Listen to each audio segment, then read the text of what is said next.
Ang mga ulat mula sa Think China, Interesting Engineering at American Enterprise Institute ay nagpapakita kung paano patuloy na binabago ng robotics ang direksyon ng seguridad at paghahanda ng China. Sa mga nakaraang buwan, may ilang AI-generated videos na kumalat online na nagpapakita umano ng mga personnel na nagsasanay kasama ang robotic units sa isang military field. Bagamat hindi kumpirmado ang mga eksenang iyon, sinabi ng mga eksperto na hindi ito malayong mangyari sa hinaharap. Dahil sa mabilis na pag-unlad ng teknolohiya sa bansa, posible umanong may sakatuparan ang ganitong uri ng training sa mga susunod na taon. Ang dating tila eksena lamang sa science fiction ay unti-unti nang nagiging realidad.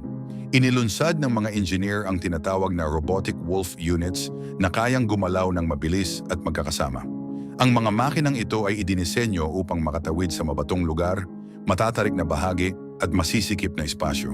Mayroon silang cameras, sensors at communication systems na nagbibigay daan upang makapagpadala ng real-time na impormasyon at makapag-adjust agad sa sitwasyon. Ayon sa mga analyst, ang tunay na lakas ng mga robotic wolves ay nasa kanilang kakayahang magtrabaho bilang isang grupo. Hindi sila kumikilos ng paisa-isa kundi sabay-sabay na nagbabahagi ng datos. Sa pamamagitan ng artificial intelligence at machine vision, nagagawa nilang magdesisyon base sa impormasyong kanilang natatanggap. Dahil wala silang sakay na tao, nababawasan ang direktang panganib sa mga personnel at maaari silang mag-operate ng mas matagal. May mga tagamasid na naniniwalang sa mga oras na tumataas ang tensyon na may kinalaman sa Taiwan, maaaring gamitin ang ganitong sistema para sa surveillance at reconnaissance. Wala mang detalyadong plano na inilalabas sa publiko, sinabi ng ilang eksperto na maaaring maging bahagi ang mga ito ng mas malawak na modernisasyon. Dahil mas mababa ang production cost kumpara sa traditional heavy equipment, nakikita ito bilang practical na option sa hinaharap. Hindi lamang sa larangan ng seguridad umuunlad ang robotics sa China. Sa sektor ng manufacturing, nangunguna ang bansa sa dami ng industrial robots na ginagamit sa mga pabrika. Sa mga planta ng sasakyan, electronics at iba pang produkto, robots ang tumutulong sa assembly at production lines. Sa mga nakaraang taon, mas mataas ang bilang ng robot installations sa China kumpara sa ibang bansa, patunay ng malakas na suporta ng pamahalaan at tuloy-tuloy na investment sa automation. Sinabi ng ilang eksperto mula sa American Enterprise Institute na ang mga ganitong development ay hindi na lamang konsepto. May mga demonstration at pilot programs na umiral na at patuloy ang pagpapalawak ng kakayahan. Ang ideya ng coordinated robotic units ay hindi nakathang-isip kundi bahagi na ng konkretong plano. Anyway, mga kapopong, sa mga oras na patuloy ang pagigting ng kompetisyon sa advanced technology, mas napapansin ang mabilis na pag-angat ng China sa robotics. Mula sa factory floors hanggang sa mga posibleng field operations, mas lumalawak ang papel ng intelligent machines. Ipinapakita ng pag-usbong ng robotic wolf units na maaaring magbago ang paraan ng paghahanda ng mga bansa sa mga hindi tiyak na sitwasyon.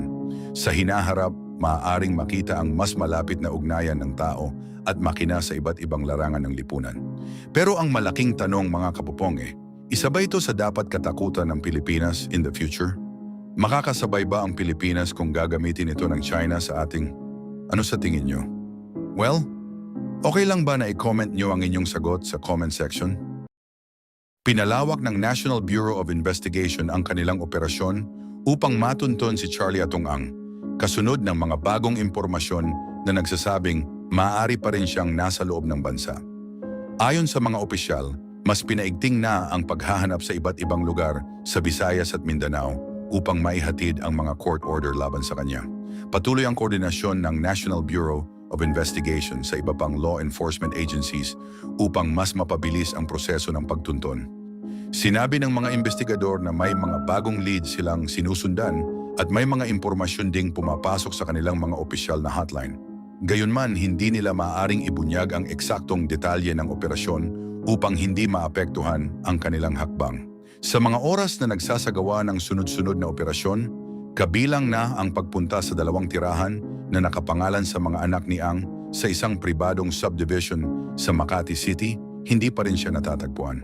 Ayon kay Interior and Local Government Secretary John Vic Remulla, umabot na sa hindi bababa sa 10 magkakahiwalay na operasyon ang isinagawa batay sa intelligence reports, ngunit wala pa ring positibong resulta. Gayunpaman, Tiniyak ng mga awtoridad na hindi sila titigil hanggat hindi siya nahaharap sa korte. May mga ulat na nagsasabing maaaring nakalabas na siya ng bansa, subalit may pahayag ang foreign affairs officials ng Cambodia na wala si Ang sa kanilang teritoryo. Itinaas na rin ang pamahalaan ng reward para sa sinumang makapagbibigay ng impormasyon na magreresulta sa kanyang pagkakadakip. Mula sa dating halaga, ito ay naging 20 milyong piso. Umaasa ang mga opisyal na sa pamamagitan nito ay mas mahikayat ang publiko na makipagtulungan. May hakbang din upang makipag-ugnayan sa international law enforcement partners at maglabas ng notice kung kinakailangan upang matukoy kung siya man ay bumiyahe palabas ng bansa. Si Atong Ang ay kilalang negosyante na nasangkot sa gaming at entertainment ventures. Siya ay nahaharap sa iba't ibang kaso kaugnay ng pagkawala ng ilang sabungero noong mga taong 2021 hanggang 2022. Ayon sa mga prosecutor, may sapat na basehan ang mga inihain na reklamo na may kinalaman sa unlawful detention at iba pang seryosong alegasyon na konektado sa pagkawala ng mga individual. Ang mga reklamong ito ay inaprubahan ng panel of state lawyers matapos ang masusing pagsusuri. May isang former na empleyado na nagsilbing security head sa isa sa mga establishmento niyang ang lumutang at nagbigay ng testimonya.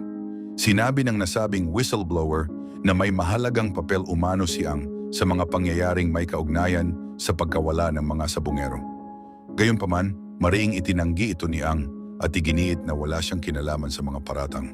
Naghain din si Ang ng mga legal na hakbang laban sa ilan sa kanyang mga nag-akusa. Ayon sa kanyang kampo, siya ay inosente at nais lamang niyang linisin ang kanyang pangalan.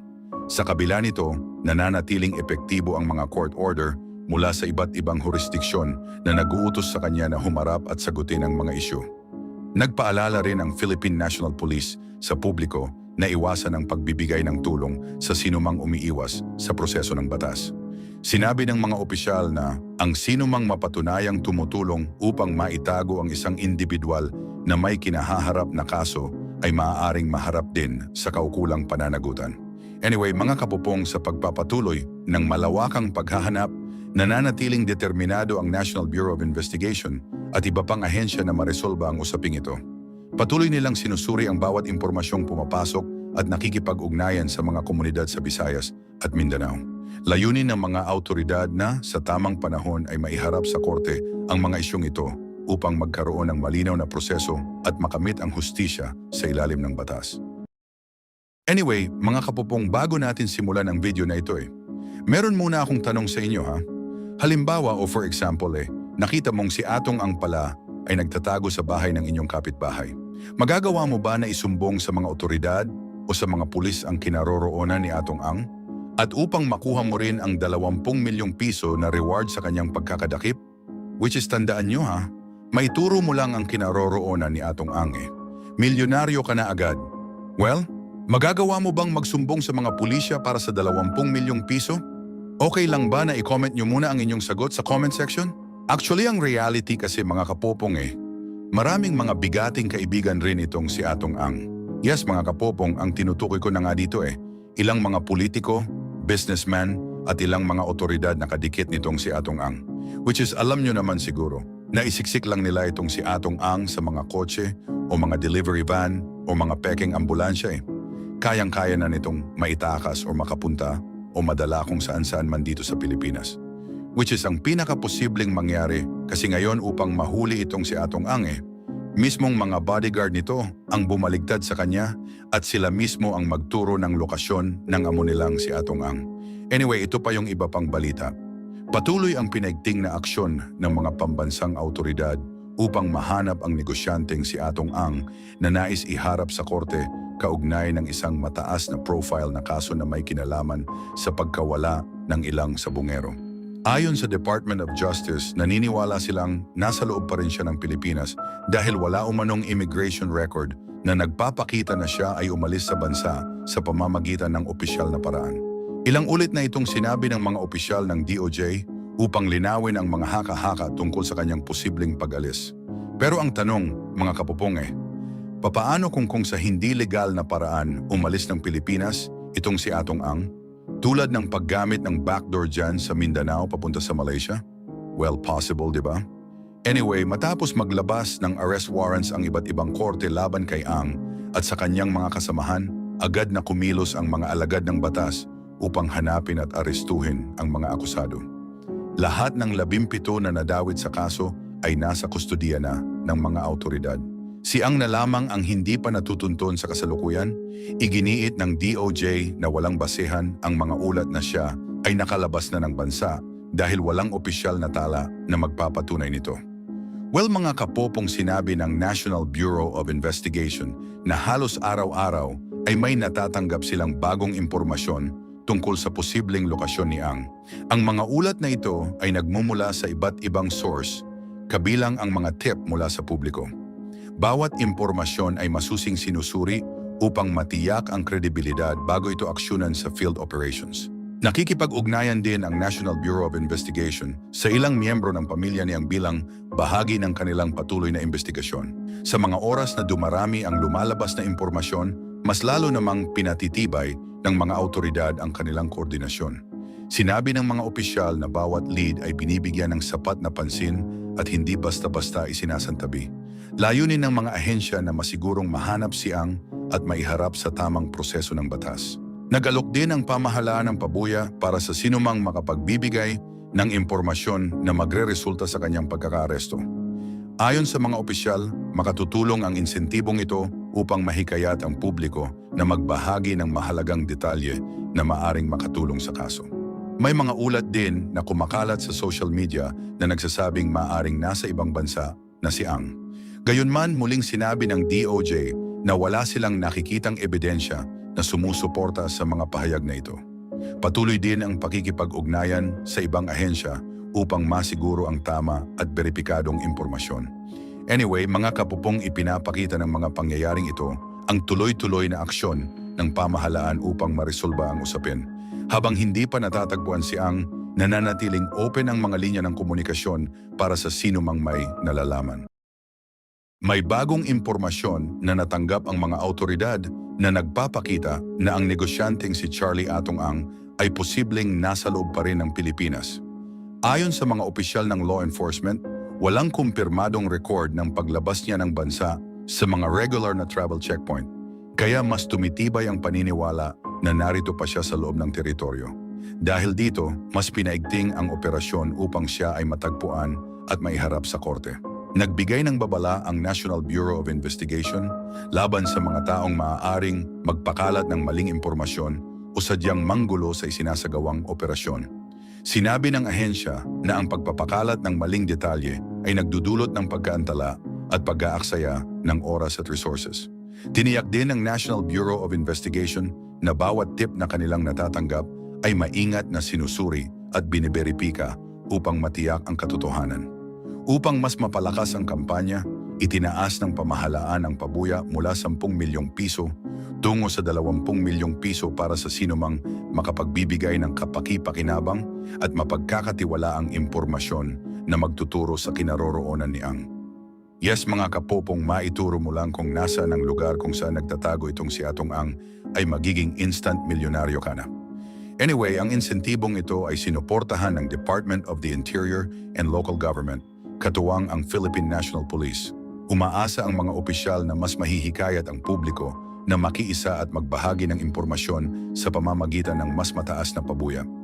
Sinabi ni Interior Secretary John Vic Remulla na mahalaga ang kooperasyon ng mamamayan upang mapabilis ang proseso. Binigyang diin niya na ang pagbibigay ng tamang impormasyon ay malaking tulong upang mabigyan ng linaw ang sitwasyon at maihatid ang usapin sa tamang proseso ng batas. Tiniyak din ng kalihim na mananatiling lihim ang pagkakakilanlan ng mga tipster upang maprotektahan ang kanilang seguridad. Nagugat ang kaso sa pagkawala ng ilang mga sabungero na hanggang ngayon ay patuloy pa ring hinahanap. Kaugnay nito, naglabas ang mga korte sa Laguna at Batangas ng 3 magkakahiwalay na arrest order laban kay Ang. Ang mga reklamo ay may kaugnayan sa umano'y ilegal na pagpigil at organisadong gawain na konektado sa pagkawala ng mga individual. Ang iba pang mga respondent sa kaso ay naitala na ng mga autoridad, subalit si Ang ay nananatiling hindi pa natatagpuan. Well, mga kapupong, pinalawak ng Criminal Investigation and Detection Group o CIDG ang kanilang monitoring at validation sa iba't ibang lugar na maaaring kinaroroonan ni Ang. Kabilang sa mga lugar na sakop ng mas pinaigting na pagbabantay ang Pasig, Mandaluyong, Manila, Quezon at Zambales. Naglabas din sila ng mga poster at nagbukas ng hotline upang mas mapadali ang pagtanggap ng impormasyon mula sa publiko. May mga naunang ulat na nagsasabing maaaring nakalabas na ng bansa si Ang. Gayunman, nilinaw ng mga opisyal mula sa Cambodia na wala silang record ng kanyang pagpasok o paglabas sa kanilang border checkpoint. Ang impormasyong ito ay lalo pang nagpatibay sa paniniwala ng mga autoridad na maaari pa rin siyang nasa loob ng Pilipinas. Mga kapopong, sa mga oras na nagpapatuloy ang paghahanap, nananatiling determinado ang mga ahensya ng pamahalaan na resolbahin ang kaso sa maayos at legal na paraan. Patuloy ang panawagan sa publiko na makiisa at magbigay ng tama at responsableng impormasyon. Para sa mga pamilya ng mga nawawalang sabungero, ang bawat hakbang ng investigasyon ay mahalagang bahagi ng pag-asa na balang araw ay magkakaroon ng malinaw na kasagutan ang kanilang matagal ng mga katanungan. Well, mga kapupong, pinaigting ng mga autoridad ang malawakang paghahanap sa negosyanteng si Atong Ang na naging sentro ng isang mataas na profile na usaping legal kaugnay ng pagkawala ng ilang sabungero. Ilang korte na sa iba't ibang lalawigan ang naglabas ng magkakahiwalay na arrest warrant laban sa kanya at sa iba pang iniuugnay sa kaso. Kasabay nito, itinaas ng pamahalaan ang reward para sa sinumang makapagbibigay ng mahalagang impormasyon na direktang makakatulong sa kanyang pagkakadakip. Isang regional trial court sa San Pablo City, Laguna ang naglabas ng ikatlong arrest warrant laban kay Ang at 5 pang individual. Ang mga kaso ay may kaugnayan sa seryosong paratang tulad ng kidnapping at serious illegal detention na konektado sa hindi pa nare-resolbang pagkawala ng ilang individual sa nakalipas na mga taon. Ayon sa mga ulat, may ilang former at kasalukuyang police personnel na kabilang sa mga inakusahang sangkot at ang ilan sa kanila ay nasa kustodiya na ng mga autoridad. Dahil sa bigat ng issue, itinaas ng Department of the Interior and Local Government at ng Philippine National Police ang reward sa 20 milyong piso para sa sinumang makapagbibigay ng impormasyon na magre-resulta sa agarang pagkahuli kay Ang. Dati itong nasa kalahati ng nasabing halaga. Sinabi ng mga opisyal na ang ganitong halaga ay maaaring magbago ng buhay ng isang karapat-dapat na informant, kaya hinihikayat ang publiko na makipagtulungan sa pamamagitan ng mga hotline at opisyal na channel ng pamahalaan. Sa mga oras na isinasagawa ang mga operasyon, nananatiling hindi pa rin natatagpuan si Ang. Nagsagawa ang National Bureau of Investigation ng search operation sa isang high-end subdivision sa Makati City kung saan may mga ari-ariang iniuugnay sa kanya. Gumamit ng drone ang mga autoridad para sa aerial monitoring at sinuri ang ilang sasakyan at gusali sa loob ng compound. Pero mga kapupong, hindi siya nakita sa mga nasabing lugar. Limitado lamang ang pinayagang makapasok sa mga bahay at may presensya ng barangay representatives bilang bahagi ng proseso. Bukod sa Makati, nagtungo rin ang mga autoridad sa ilang property sa Cavite at Zambales upang subukang isilbi ang naunang arrest warrant. Kabilang dito ang isang beach property na iniuugnay sa negosyante. Ngunit sa kabila ng masusing paghahanap, hindi rin siya natagpuan sa mga nasabing lugar. May paniniwala ang ilang opisyal na maaaring nasa loob pa rin siya ng bansa, bagaman may iba't ibang haka-haka tungkol sa kanyang posibleng kinaroroonan. Well, mga kapopong, kinuwestiyon ng legal team ni Ang ilang aspeto ng mga warrant at proseso. Iginiit naman ng Department of Justice na may sapat na basehan ang mga kasong isinampa. May mga diskusyon din tungkol sa posibilidad ng paglilipat ng venue ng mga pagdinig upang matiyak ang patas at maayos na pag-usad ng legal na proseso. Anyway, patuloy ang koordinasyon ng iba't ibang ahensya ng pamahalaan upang matunton ang kinaroroonan ni Ang. Nagbabala rin ang mga autoridad na ang sinumang mapatunayang tumutulong sa pagtatago o paghadlang sa operasyon ng law enforcement ay maaaring managot sa ilalim ng umiiral na batas. Sa ngayon, nananatiling prioridad ng pambansang pamahalaan ang kasong ito at umaasa silang sa tulong ng publiko ay mas mapapabilis ang susunod na hakbang sa proseso ng hustisya. Bakit tila ang pinakaposibleng makapagsabi kung nasaan si Charlie Atong Ang sa ngayon ay ang sarili niyang bodyguard o security personnel? Well, posible yan, di ba? Dahil maituro mo lang kung nasaan siya, ay may 10 milyong piso ka na agad.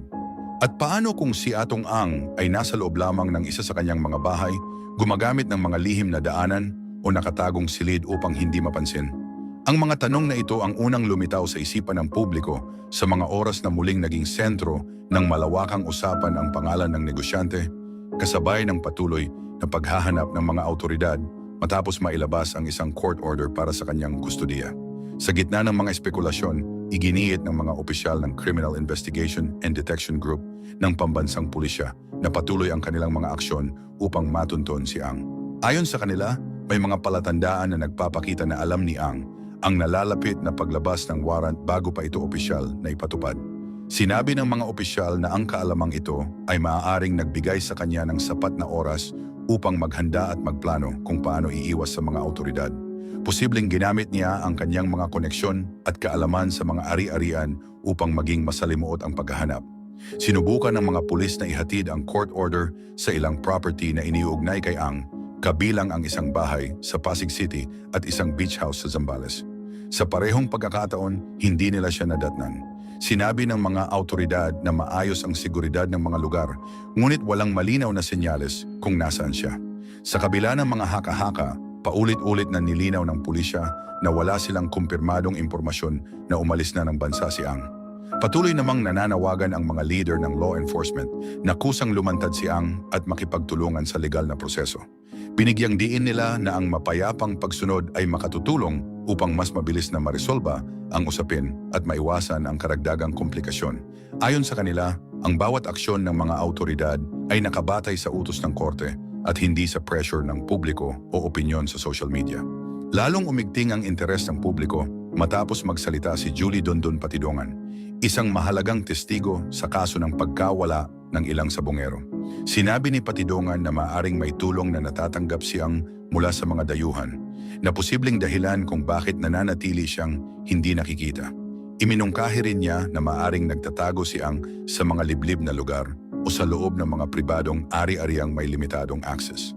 Gayunpaman, nilinaw ng mga autoridad na ang mga pahayag na ito ay patuloy pang sinusuri at hindi pa ganap na nabeberipika. Well, mga kapupong, mariing tinutulan ng legal team niyang ang court order. Ayon sa kanyang mga abogado, hindi ito makatarungan at kanilang kukwestiyonin sa pamamagitan ng lahat ng legal na paraan na pinahihintulutan ng batas. Sinabi rin nila na ang ilang paratang ay nakabatay umano sa mga testimonya na may kinikilingan. Ipinunto ng kampo ni Ang na nananatili ang kanyang paninindigan na wala siyang nilabag na batas. Bilang bahagi ng mga patuloy na aksyon ng pamahalaan, kinumpirma ng mga autoridad na binawi ang mga firearm license na nakapangalan kay Ang. Ilan sa mga baril ay voluntaryong isinuko sa pulisya sa pamamagitan ng kanyang mga abogado. Ipinaliwanag ng mga opisyal na ito ay isang paraan upang mapanatili ang kaayusan at kaligtasan ng publiko sa mga oras na nagpapatuloy ang investigasyon. Nag-anunsyo rin ang Department of the Interior and Local Government ng pabuya para sa sinumang makapagbibigay ng impormasyong makatutulong sa pagtukoy sa kinaroroonan ni Ang. Bagamat may halo-halong reaksyon mula sa publiko, ipinagtanggol ng mga opisyal ang aksyon bilang karaniwang bahagi ng mga ganitong operasyon. Kinumpirma rin ng mga jail authority na handa ang mga pasilidad sakaling kusang lumantad o matagpuan si Ang. Sa mga oras na nagpapatuloy ang paghahanap, patuloy na pinaaalalahanan ng pulisya ang publiko na umasa lamang sa beripikadong impormasyon at iwasan ang pagpapakalat ng hindi kumpirmadong balita.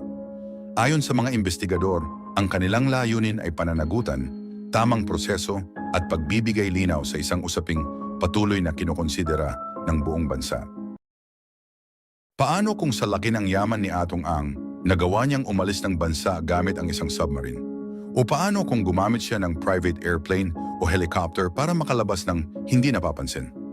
Lalong naging usap-usapan ito dahil may mga kwento tungkol kay Chavit Singson, isa ring bilyonaryo na umano'y nagpagawa rin ng sarili niyang maliit na submarine. Kung nagawa ni Chavit yon, may mga nagtatanong kung posible rin bang magawa ito ni Atong Ang dahil pareho silang may kakayahang pinansyal o mga bilyonaryo. Ang mga tanong na ito ay patuloy na lumulutang sa mga oras na nagpapatuloy ang paghahanap ng mga autoridad sa kanya. Or in short, mga kapuponge, may mga bagay si Chavit na kayang gawin rin ni Atong Ang dahil pareho silang bilyonaryo in different businesses nga lang. Anyway, si Atong Ang ay naging sentro ng pambansang atensyon matapos maglabas ng mga utos ang ilang korte para sa kanyang pag-aresto. Ang mga kautosang ito ay inilabas ng mga regional trial court sa Laguna at Batangas kaugnay ng kaso ng pagkawala ng ilang individual na may koneksyon sa sabong. Ayon sa mga dokumento ng korte, nakita ang sapat na batayan upang hilingin ang kanyang pagharap kasama ang 17 iba pa. Sinubukan ng National Bureau of Investigation at ng Philippine National Police na ihatid ang mga legal na dokumento sa iba't ibang ari-ariang iniuugnay kay Ang. Kabilang dito ang isang beach house sa San Antonio, Zambales, kung saan pinayagan ng mga autoridad na makapasok ngunit hindi nila natagpuan si Atong Ang. Sinuri rin ang kanyang mga kilalang tirahan sa Pasig City, Batangas at Laguna, ngunit wala ring naging resulta ang mga operasyong ito. Ayon sa ilang opisyal, may indikasyon na handa si Ang sa posibilidad ng paglabas ng mga kautusan mula sa korte. Dahil sa lawak ng kanyang mga koneksyon at pag-aari sa iba't ibang lugar, naging masalimuot ang pagsubaybay sa kanyang kinaroroonan. Gayunman, patuloy ang koordinasyon ng iba't ibang ahensya upang mapalawak ang saklaw ng paghahanap. Sa kabila ng mga espekulasyon, iginiit ng mga opisyal ng pamahalaan na naniniwala silang nasa loob pa rin ng bansa si Ang. Ayon sa Department of Justice, wala umanong record na siya ay lumabas ng Pilipinas at patuloy na sinusuri ang mga impormasyong natatanggap mula sa publiko hinggil sa posibleng lokasyon niya. Upang mapabilis ang proseso, nag-alok ang Department of the Interior and Local Government ng gantimpalang 10 milyong piso para sa sinumang makapagbibigay ng impormasyon na makatutulong sa kinaroroonan ni Ang. Nakipag-ugnayan din ang mga autoridad sa International Criminal Police Organization upang maglabas ng alerto sakaling subukan niyang lumabas ng bansa sa ibang paraan. Sa 18 individual na kasama sa mga kautusan ng korte, lahat ay nasa kustudiya na ng mga autoridad maliban kay Ang. Umaasa ang mga investigador na ang impormasyong magmumula sa mga taong ito, kasama ang mga tip mula sa publiko, ay makatutulong upang tuluyang matunton ang kanyang kinaroroonan. Ang usapin ay nag-ugat sa serye ng mga pagkawala ng mga sabongero na nagsimula noong 2021. Muling nabuhay ang investigasyon matapos may isang individual na lumantad noong 2025 at nagsabing may nalalaman siya tungkol sa mga pangyayari. Si Ang sa pamamagitan ng kanyang mga representatives ay mariing itinanggi ang anumang maling gawain. Sa mga oras na nagpapatuloy ang masusing operasyon, nananawagan ang pamahalaan sa publiko na makipagtulungan at magbahagi ng tamang impormasyon. Para sa mga opisyal, mahalagang manaig ang proseso ng batas at maipakita na ang sistema ay gumagana para sa lahat, anuman ang estado sa buhay. Paano kung si Atong Ang ay nagtatago gamit ang isang lihim na lagusan sa ilalim ng isa sa kanyang mga bahay? Alam naman ng marami na siya ay maraming ari-arian sa iba't ibang bahagi ng Pilipinas, mula sa mga lupain sa Batangas hanggang sa mga bahay sa Metro Manila.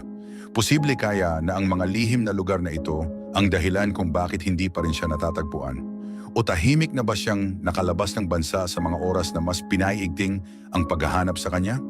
Nagpatuloy ang mga autoridad sa pag-usad ng isang mahalagang legal na proseso kaugnay sa pagkawala ng ilang sabongero. Kahit wala pa sa kustudiya si Atong ang negosyanteng itinuturing na pangunahing personalidad sa kaso. Ayon sa mga taga-usig, hindi mapipigilan ang pagdinig ng mga kaso at magpapatuloy ang proseso laban sa iba pang mga taong nasa kustudiya na ng pamahalaan. Ang Department of Justice ay naghain ng mga seryosong reklamo, kabilang ang enforced disappearance at iba pang kaugnay na usapin sa mga korte sa ilang lalawigan. Dahil dito, naglabas ang mga hukom sa Laguna at Batangas ng higit sa isang arrest warrant laban kay Ang at sa kanyang mga kasamang akusado. Ang mga kasong ito ay nakaugnay sa matagal ng investigasyon tungkol sa mga taong bigla na lamang nawala. Sa kabila ng mga arrest warrant, hindi pa rin matagumpay ang mga autoridad sa pagkuha kay Ang. Ilang beses nang pinuntahan ng mga investigador ang kanyang mga kilalang tirahan sa Mandaluyong City, Pasig, Lipa City at Laguna, ngunit wala silang nadatnan sa alinmang lugar. Dahil dito, naglabas ng paalala ang Philippine National Police at iba pang ahensya na maaaring managot ang sino mang tutulong o magtatago sa kanya. Nagpatupad din ang pamahalaan ng mga karagdagang hakbang upang makatulong sa paghahanap kay Ang. Inilunsad ang isang hotline upang tumanggap ng mga impormasyon mula sa publiko. Bukod dito, nagalok ang Department of the Interior and Local Government ng 10 milyong piso bilang pabuya para sa sinumang makapagbibigay ng kapanay-paniwalang impormasyon na hahantong sa kanyang pagkakadakip. May iba't ibang pananaw kung nasaan na si Atong Ang sa kasalukuyan. Ayon sa isang pangunahing testigo, naniniwala siyang maaaring wala na sa bansa ang negosyante dahil sa lawak ng kanyang koneksyon at kakayahang pinansyal. Kung sakaling narito pa rin siya sa Pilipinas, sinabi ng testigo na posibleng nagtatago siya sa isa sa kanyang mga ari-arian o nananatili sa piling ng mga taong lubos niyang pinagkakatiwalaan. Tinitingnan din ng mga investigador ang posibilidad ng tulong mula sa ibang bansa. Humiling ang Criminal Investigation and Detection Group ng isang international alert sa pamamagitan ng International Criminal Police Organization upang mabigyang alam ang ibang mga bansa sakaling subukan ni Ang na bumiyahe palabas ng Pilipinas. Samantala, iginiit ng mga legal na kinatawan ni Ang na maaga pa umano ang mga hakbang na isinagawa ng pamahalaan. Ayon sa kanila, nararapat lamang na mabigyan si Ang ng sapat na pagkakataon upang ipagtanggol ang sarili at maipaliwanag ang kanyang panig sa tamang proseso ng batas. Patuloy naman ang panawagan ng mga pamilya ng mga nawawalang individual at ng ilang grupo para sa malinaw at mabilis na pag-usad ng mga kaso. Sinabi ng ilang mambabatas na kanilang babantayan ang mga susunod na pangyayari upang matiyak na ang proseso ay magiging fair at nakabatay sa ebidensya. Anyway, mga kapopong, iginiit ng mga autoridad na wala silang gagawing paghinto sa pagdinig ng mga kaso laban sa mga akusadong nasa kustodiya na. Patuloy rin ang kanilang pagsisikap upang matagpuan si Atong Ang at maiharap siya sa korte. Nanatiling open ang mga tanong tungkol sa mga lihim na lagusan, posibleng taguan o pagbiyahe palabas ng bansa habang naghihintay ang publiko ng mga bagong detalye sa masusing sinusubaybayang kasong ito.